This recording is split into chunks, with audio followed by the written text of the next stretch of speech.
Hey guys, Adam here, and today I have a video going over the newly announced iPhone 5.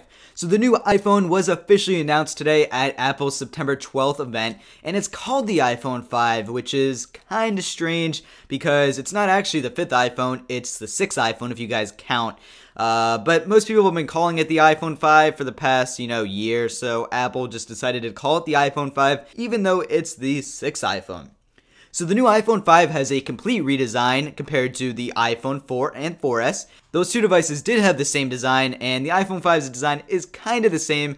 However, what Apple did is they changed the back so it's now made of both aluminum and glass. You guys can see the picture on screen right now. It still comes in black and white, but it now has an aluminum section on the back. I think it looks really awesome. And you guys may also be able to tell that the new iPhone is slightly taller than the previous 5th generation iPhones. And the reason for that is it now has a larger screen. It's now a 4-inch screen as opposed to the 3.5-inch screen that has been found on the last 5 iPhones. The screen resolution is 1136 by 640.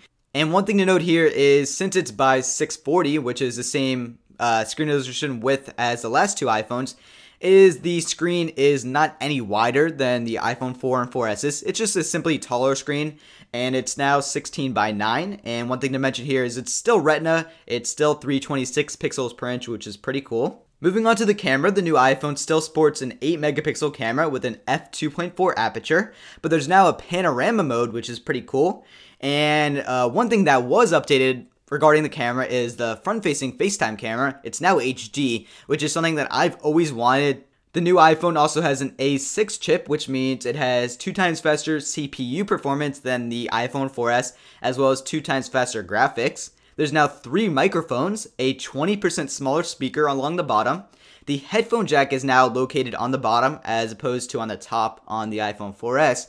And there's a new dock on the bottom. So instead of the old 30-pin dock connector that you guys have seen ever since, I think Apple said 2003, and that's of course on the old iPods, there's now a smaller connector. It's 80% smaller, and Apple's calling it the Lightning dock connector. The new iPhone 5 is 20% thicker and 20% thinner than the old iPhone 4S. And the new iPhone comes in 16, 32, and 64 gigabyte models, starting at $199 US. And the iPhone 5 now features 4G LTE, and in the United States, you can pick it up on Sprint, Verizon, or AT&T, and you do get 4G on all 3 of those carriers.